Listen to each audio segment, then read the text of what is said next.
Oh Yesus, tahu bila ku bila beban berat menindih, Dia mengerti tiap kedukaan, Dia mengerti karena kasih.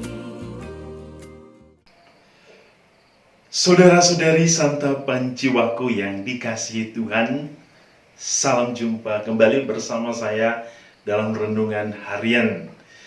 Dan kita bersyukur untuk segala berkat dan rahmat yang telah kita terima sepanjang hari-hari, sepanjang waktu yang telah kita lalui. Dan kita mensyukuri atas segala berkat Tuhan di dalam hidup kita. Teristimewa untuk rezeki, untuk kesehatan, kebahagiaan, dan kedamaian di dalam hidup kita. Hari ini kita diundang untuk kembali merenungkan firman Tuhan yang akan kita dengar dari Injil Markus bab 12 ayat 13-17. Semoga firman Tuhan hari ini meneguhkan iman kita untuk semakin menyadari makna dan arti dari kehidupan kita, baik kepada Allah maupun kepada sesama dan ciptaan Tuhan. Inilah Injil Yesus Kristus menurut Markus. Pada waktu itu, beberapa orang Farisi dan Herodian disuruh menghadap Yesus untuk menjerat Dia dengan suatu pertanyaan. Orang-orang itu datang dan berkata kepadanya, "Guru, kami tahu Engkau adalah seorang yang jujur. Engkau tidak takut kepada siapapun sebab engkau tidak mencari muka, tetapi dengan jujur mengajarkan jalan Allah. Nah, bolehkah kita membayar pajak kepada kaisar atau tidak?" Tetapi Yesus mengetahui kemunafikan mereka, lalu berkata kepada mereka, "Mengapa kalian mencobai aku? Tunjukkanlah suatu dinar untuk kulihat." Mereka menunjukkan sekeping dinar. Lalu Yesus bertanya, "Gambar dan tulisan siapakah ini?" Jawab mereka, "Gambar dan tulisan kaisar." Maka Yesus berkata kepada mereka, "Berikanlah kepada kaisar apa yang menjadi hak kaisar, dan kepada Allah apa yang menjadi hak Allah." Mereka sangat heran mendengar Dia. Demikianlah Injil Tuhan. Saudara-saudari yang dikasihi Tuhan, kita mendengar Injil hari ini pada poin yang pertama.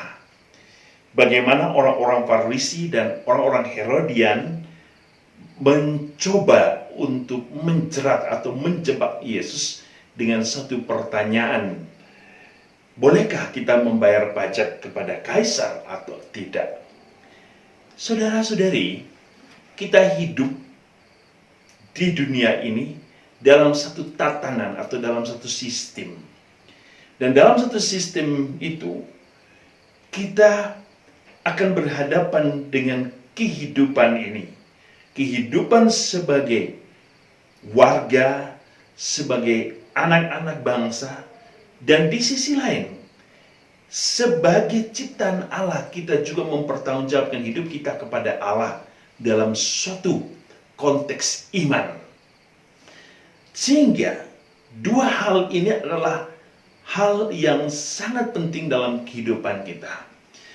Berjalan bersama dengan satu tujuan, yaitu agar kehidupan ini hidup sesuai dengan aturan, norma, atau tatanan kehidupan yang akan membawa setiap orang kepada satu kehidupan yang layak dan pantas, dan menciptakan kehidupan ini sebagai suatu surga yang baru. Ketika orang Farisi dan Herodian mau menjebak Yesus dengan suatu pertanyaan pajak, kita disadarkan bahwa kita semua mempunyai tanggung jawab, baik sebagai warga negara maupun sebagai orang-orang yang beragama. Dan dalam kedua tatanan ini, itu sistem ini, kita mempertanggungjawabkan apa yang seharus kita lakukan. Sehingga mungkin tidak perlu ada pertanyaan. Yang berikut, dari apa yang dilakukan oleh para Farisi atau orang-orang Herodian, kita diingatkan untuk bagaimana menghadapi kehidupan dunia ini. Bahwa kita akan berdampingan dengan orang-orang seperti mereka yang akan bisa menjatuhkan kita, yang bisa menjebak kita, yang bisa menjerat kita, dan akhirnya kita mengalami kejatuhan atau kehancuran. Bagaimana kita menyikapi ini? Ini penting. Bagaimana kita menghadapi persoalan seperti ini? Bahwa kita diundang untuk berani, untuk siap, untuk pintar, untuk memilahkan mana yang baik, mana yang tidak baik dalam kehidupan ini. Agar apa? Agar kita mampu berjalan sesuai dengan koridor, berjalan sesuai dengan arah atau prinsip yang ada, yang sudah berlaku dalam tatanan kehidupan kita. Yang berikut, kita melihat juga bagaimana Yesus mengingatkan kita bagaimana hubungan kita dengan Allah. Jangan mencobai Allahmu. Ya. Itu ada dalam 10 perintah Allah. Jangan engkau mencobai Allahmu. Ya, Allah tidak bisa dicobai sebab Ia adalah kuasa, Ia maha kuasa, Ia maha dari segalanya. Allah kita adalah Allah yang akan menuntun kita. Allah yang tidak akan menjebak kita, tetapi Allah yang membawa kasih dan kerahiman. Allah yang membawa kebahagiaan dan kedamaian. Allah yang membawa keadilan ilahi. Keadilan yang membawa setiap orang kepada kesempurnaan hidup di dalam sukacita Allah. Oleh karena itu saudara-saudari, penting di dalam hidup kita untuk pandai atau untuk pintar menghadapi situasi dunia yang mungkin kadang bisa menjebak dan menjatuhkan kita. Tetapi bagi orang-orang beriman yang mempunyai satu kekuatan iman, ia akan mampu menghadapi setiap cobaan dunia. Ia akan mampu melewati setiap rintangan-rintangan dunia ini. Sebab ia tahu, ia mempunyai Tuhan yang akan terus mendampinginya. Tuhan yang akan menguatkannya.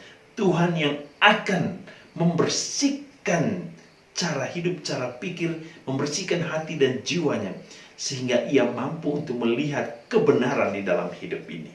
Mari kita terus mengandalkan Tuhan sebagai satu-satunya Allah yang benar, Allah yang tidak pernah menjebak kita, tapi Allah yang akan terus mengasihi kita dengan cintanya yang besar. Tuhan memberkati.